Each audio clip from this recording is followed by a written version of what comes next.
کبھی کبھی زندگی میں ایسے لمحے بھی آتے ہیں کہ جب دل خود سے سوال کرتا ہے کہ آخر میں نے ایسا کیا کیا تھا کہ رب کی رحمت مجھ سے روٹھ گئی ہے۔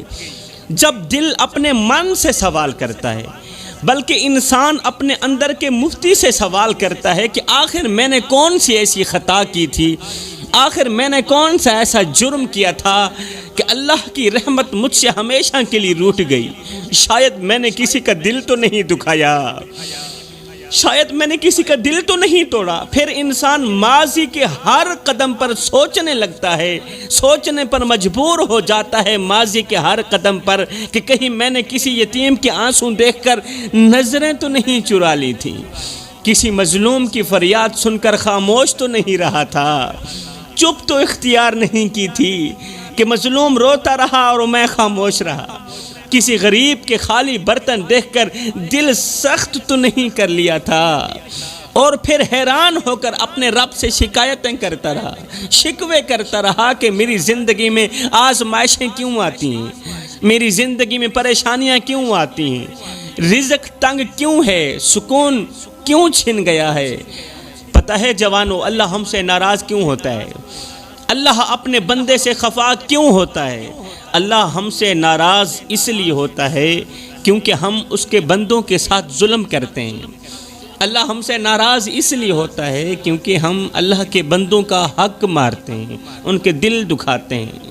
اس لیے اللہ ہم سے ناراض ہوتا ہے کہ ہم گناہوں کو معمولی سمجھتے ہیں، توبہ کو بھول جاتے ہیں اور خود کو نیکوکار سمجھ کر اپنے ہی نفس کے غلام بن جاتے ہیں۔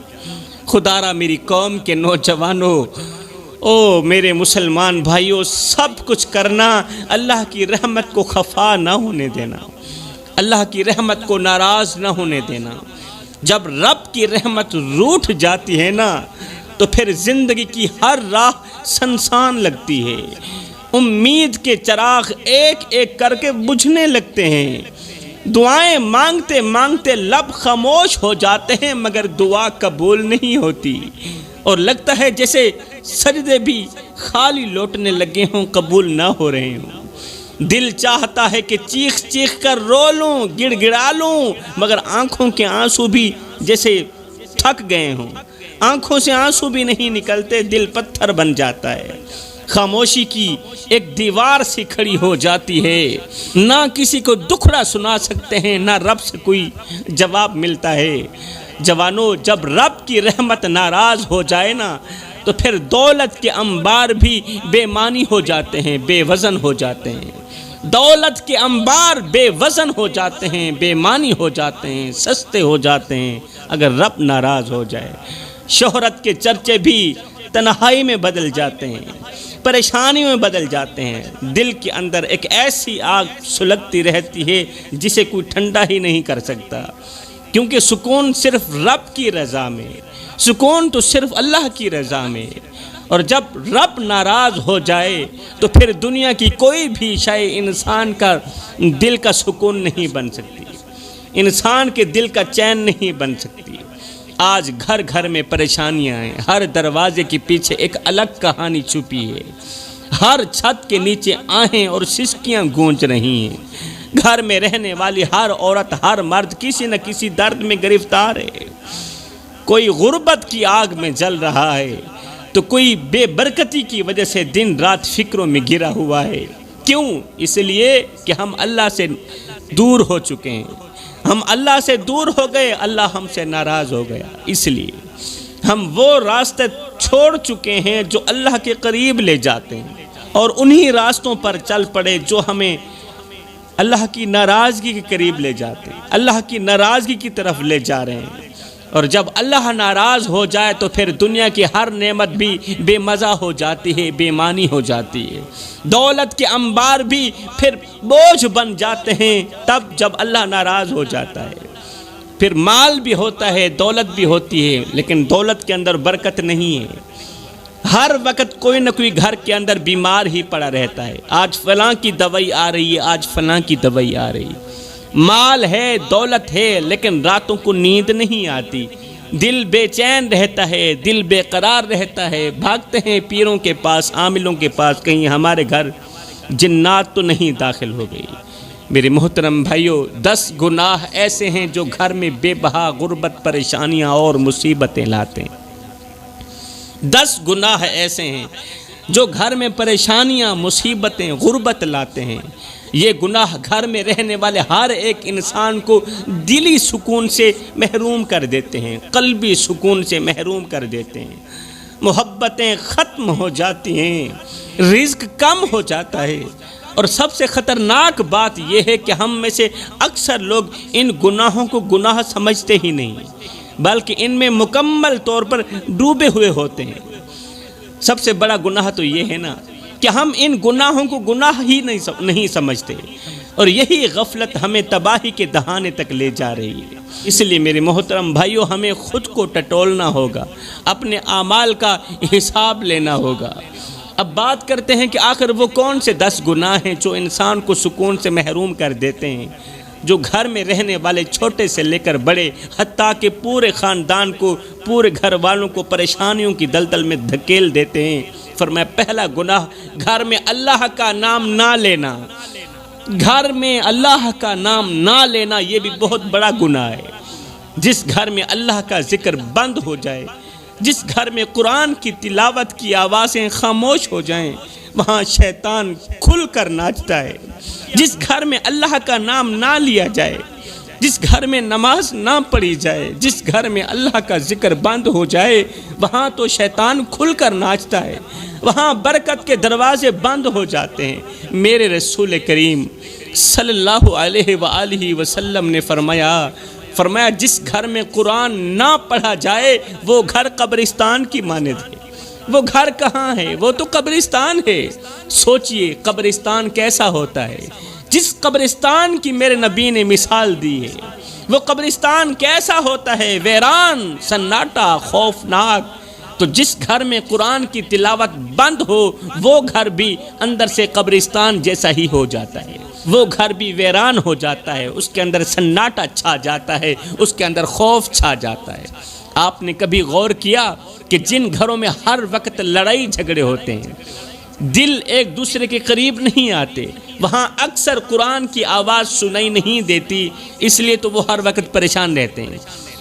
وہاں اکثر قرآن کی تلاوت سنائی نہیں دیتی، وہاں ٹک ٹاک کی آوازیں آتی ہیں، وہاں گانے سنے جاتے ہیں، وہاں مجرے سنے جاتے ہیں، وہاں قرآن کی آواز نہیں سنائی دیتی۔ اس لیے تو ان کے دل پریشان رہتے ہیں، اس لیے تو ان کے دل بے قرار رہتے ہیں۔ بڑے ہی افسوس کے ساتھ کہنا پڑ رہا ہے کہ ایک وقت تھا جب عورتیں صبح سویرے اٹھ کر قرآن کی تلاوت سے اپنی صبح کا آغاز کرتی تھی، نماز سے، اللہ کے نام سے اپنے دن کا آغاز کرتی تھی، مگر آج ہر ایک عورت کا آغاز موبائل بن چکا ہے۔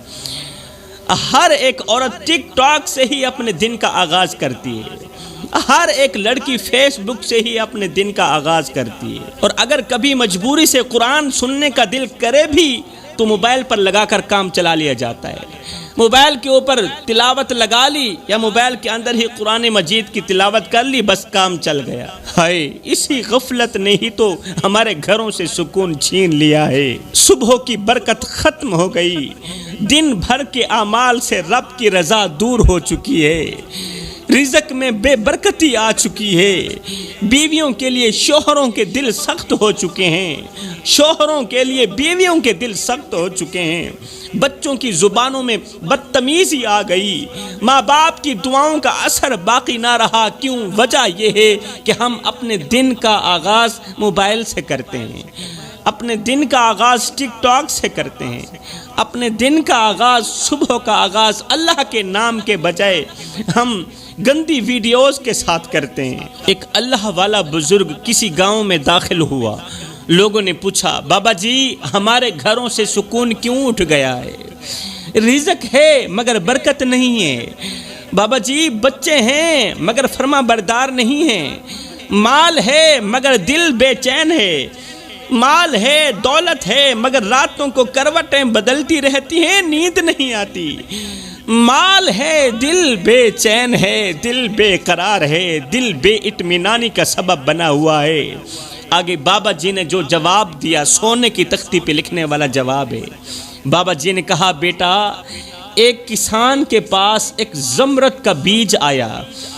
اس کسان نے اس بیج کو زمین میں بو دیا۔ شروع میں یہ پودا ہرا بھرا تھا۔ کسان خوش ہوتا رہا کہ میرا پودا صحت مند ہے، مگر چند سال بعد وہی پودا سوکھنے لگا۔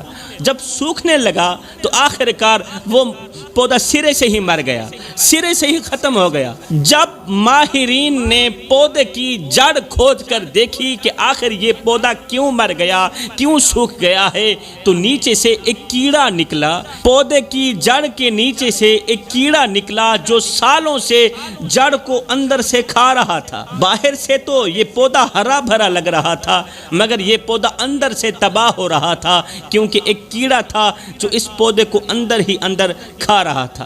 بابا جی نے کہا، بیٹو تمہارے گھروں کے اندر بھی یہی کیڑے آ چکے ہیں، تمہارے گھروں کے اندر بھی یہی کیڑے آ چکے ہیں۔ وہ کیڑے ہیں غفلت کے، وہ کیڑے ہیں دنیا پرستی کے، موبائل کی لت کے، اللہ کے ذکر سے غفلت کے، قرآن سے دوری کے کیڑے۔ بس یہی کیڑے تمہارے گھروں کی جڑیں کھا رہے ہیں، تمہارے گھروں کو اندر سے کھوکھلا کر رہے ہیں۔ باہر سے لوگ دیکھتے ہیں، کہتے ہیں یہ تو سکون والے لوگ ہیں، مگر اندر ہی اندر سب بے چینی کی دلدل میں پھنسے ہوئے ہوتے ہیں۔ تمہیں باہر سے ہر چیز سلامت نظر آتی ہے، مگر اندر سے سکون مر چکا ہے۔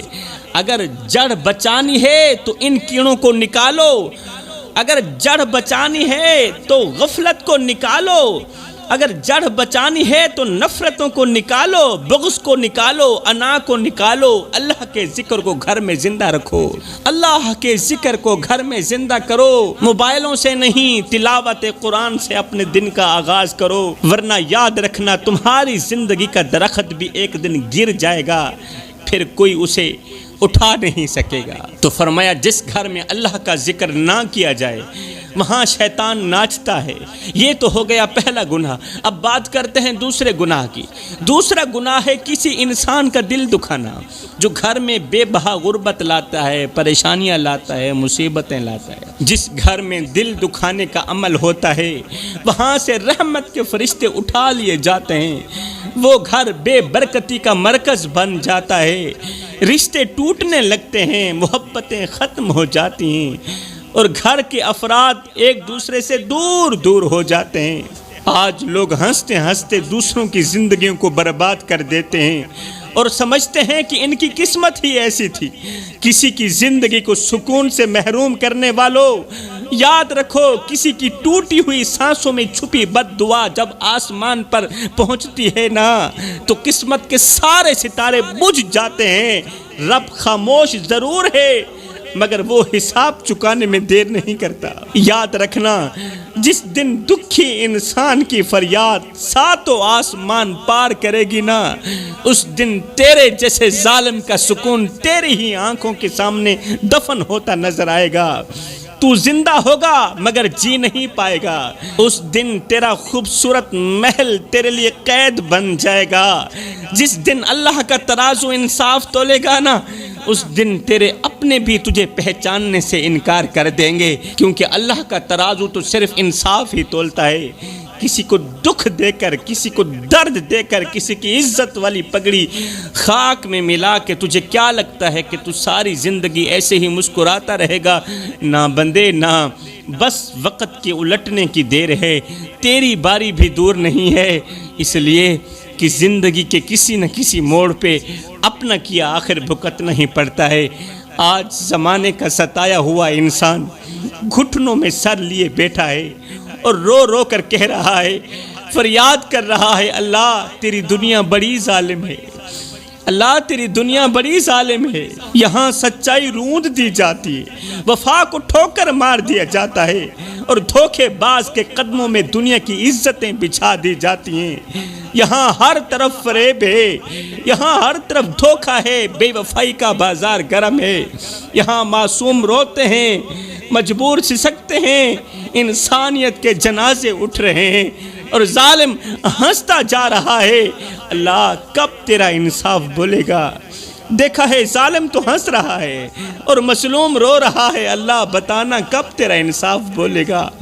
کب تیری عدالت لگے گی؟ کب وہ پل آئے گا جب وہ شخص جو دوسروں کو رلاتا تھا، جس نے دوسروں کا جینا حرام کر دیا، جس نے کسی کی عزت والی پگڑی خاک میں ملا دی، وہ شخص جو دوسروں کو رلاتا تھا آج اپنے ہی آنسوں میں دفن ہو کر رب سے فریاد کرے گا، رب کے آگے روئے گا، مگر اللہ تیرے در سے خاموشی کے سوا کچھ بھی نہیں ملے گا۔ اس وقت آسمان سے آواز آئے گی، اللہ کا ترازو صرف انصاف ہی تولتا ہے۔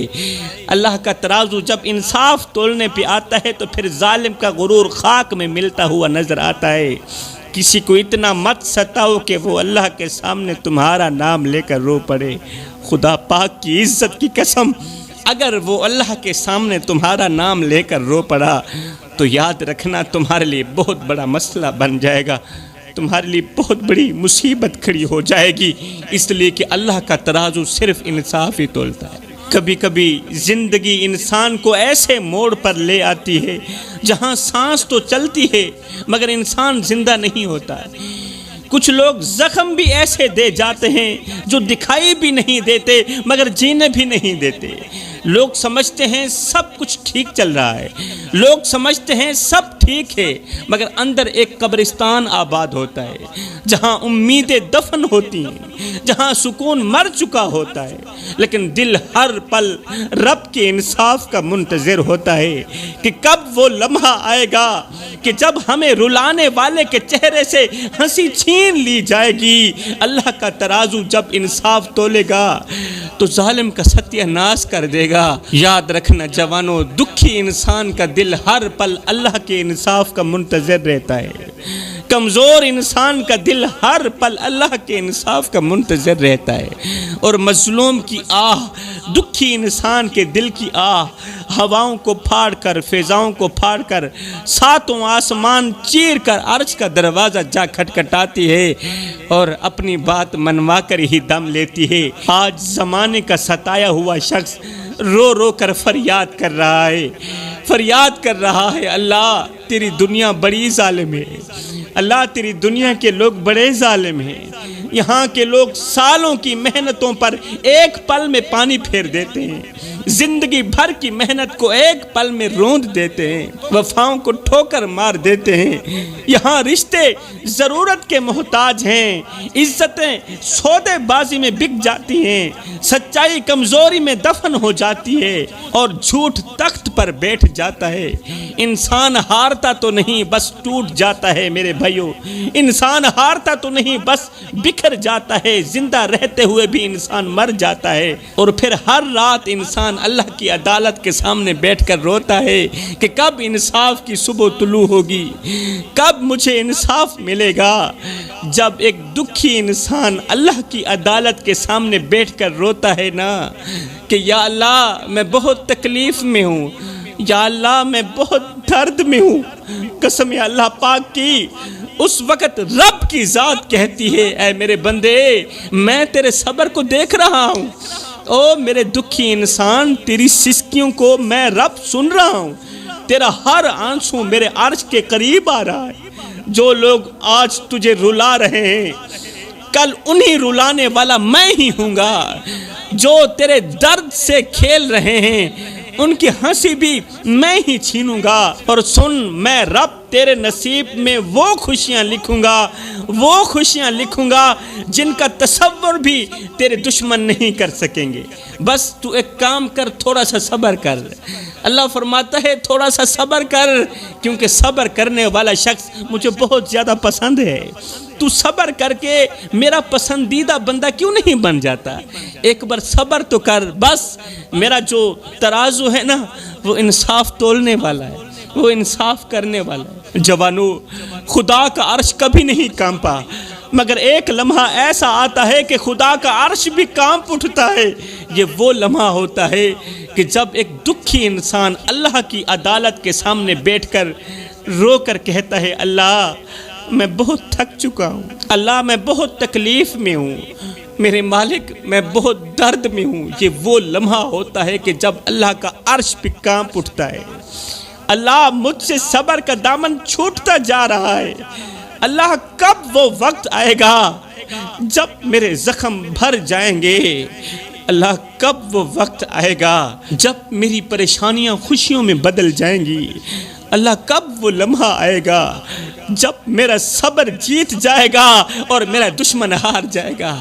کب وہ وقت آئے گا جب میں جیت جاؤں گا اور مجھے مارنے والا مر جائے گا، مجھے مارنے والا ہار جائے گا؟ ہائے، یہ وہ لمحہ ہوتا ہے کہ جب آسمان سے ایک خاموش آواز آتی ہے، او میرے بندے، میں نے تیری فریاد سن لی ہے، میں دیکھ رہا ہوں کہ تو کتنے صبر کے ساتھ میرے فیصلے کا انتظار کر رہا ہے، میں نے تیری ٹوٹی ہوئی دعاؤں کو سنبھال رکھا ہے، میں جانتا ہوں کہ کس نے تجھے توڑا، میں جانتا ہوں کہ کس نے تیرے نصیب سے کھیل کھیلا، کس نے تیرے خواب چھینے۔ او میرے بندے، میں پکڑتا دیر سے ہوں مگر میری پکڑ ایسی سخت ہوتی ہے، ایسی سخت ہوتی ہے کہ ظالم کی ساتوں نسلیں تباہ کر دیتی ہے۔ میں رب کا تیرے ساتھ وعدہ ہے، میں رب تجھے ایسا انصاف دوں گا، ایسا انصاف دوں گا کہ دنیا دیکھے گی اور کہے گی کہ رب کی عدالت جب لگتی ہے نا تو ظالم کے لیے چھپنے کی جگہ بھی کوئی نہیں بچتی،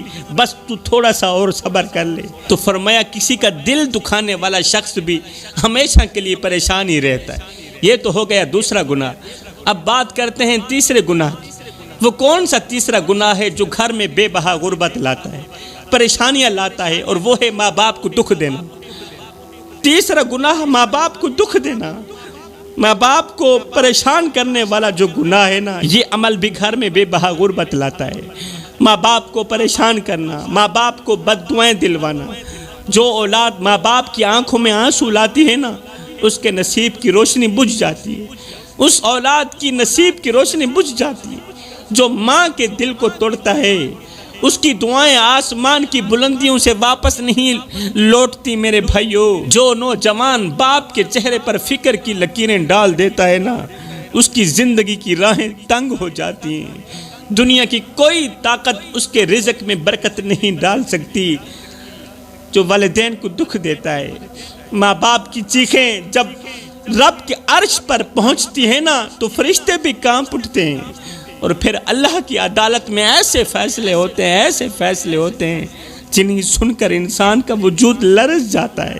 ایک 7 سالہ یتیم بچہ باپ کی قبر کے سرہانے بیٹھ کر رو رہا تھا اور کہہ رہا تھا، ابا تو کیوں چلا گیا؟ ابا لوگ کہتے ہیں کہ میں بے سہارا ہوں، ابا تیری یادیں مجھے سونے نہیں دیتی، تیرے بغیر یہ دنیا مجھے بہت بری لگتی، ابا اس دنیا کا ہر دن اجنبی ہے، ہر رات میرے لیے خوفناک ہے، ابا تجھے تو خبر بھی نہیں کہ تیرے بعد تیرے لال کی زندگی کتنا درد بن گئی ہے۔ کاش تو ایک بار واپس آ جاتا، ایک بار میرا سر اپنی گود میں رکھ کر کہتا کہ بیٹا فکر نہ کر، تیرا باپ زندہ ہے۔ ابا تیرے جانے کے بعد میں ہر رات رب سے کہتا ہوں، یا اللہ جو سکون میرے باپ کے سائے میں تھا، جو سکون میرے پاپا کے سائے میں تھا، مجھے اس سکون کی اشد ضرورت ہے، مجھے وہ سکون دے دے۔ لیکن جواب خاموشی ملتا ہے، اوپر سے جواب نہیں آتا۔ ابا جب کوئی میری طرف اشارہ کرتے ہوئے کہتا ہے نا کہ میں یتیم ہوں تو میری سانسیں رکنے لگتی ہیں، دل ایسے ٹوٹتا ہے، ایسے ٹوٹتا ہے جیسے کسی نے میرے سینے پر خنجر مار دیا ہو۔ ایمان سے بتاؤ میرے بھائیوں، بچے کے یہ درد بھرے جملے سننے کے بعد باپ کو تو جنت میں بھی سکون نہیں مل رہا ہوگا، باپ کی روح تو جنت میں بھی تڑپ رہی ہوگی، اس کا دل ہر لمحے اپنے بچے کی چیخیں سن کر کانپ رہا ہوگا۔ اس لیے میں جہاں بھی جاتا ہوں یہی کہتا ہوں، خدارا میرے بھائیوں، جب تک اولاد جوان نہیں ہوتی تب تک تمہیں زندہ رہنا چاہیے، اپنی جان کا خیال رکھا کرو، اپنے لیے نہ صحیح اپنے چھوٹے چھوٹے بچوں کے لیے ہی صحیح، کیونکہ تمہارے بعد یہ دنیا تمہارے بچوں کے لیے ایک جنگل بن جائے گی، جنگل، وہ جنگل جہاں رشتے درندے بن جاتے ہیں، محبتیں سودے بازی میں بک جاتی ہیں اور سہارے تماشا بن جاتے ہیں۔ دنیا کی دھوپ میں یتیم بچہ عمر بھر روتا رہتا ہے۔ تو فرمایا والدین کا دل دکھانے والے لوگ بھی ہمیشہ کے لیے پریشانیوں کی دلدل میں ڈوبے رہتے ہیں۔ ماں باپ زندہ ہیں، ان کی قدر کر لو، ان کے بغیر اندھیرا ہی اندھیرا ہے۔ تو یہ تو ہو گئے 3 گناہ، اب باقی والے گناہ پھر کبھی بیان کیے جائیں گے۔ ان 3 گناہوں سے جلد از جلد توبہ کر لو۔ اللہ تعالیٰ سے دعا ہے کہ اللہ ہم سب کو ان 3 گناہوں سے جلد از جلد توبہ کرنے کی توفیق عطا فرما۔ اللہ ہم سب کی پریشانیوں کو دور فرما۔ آمین ثم آمین۔ وما علینا الا البلاغ المبین۔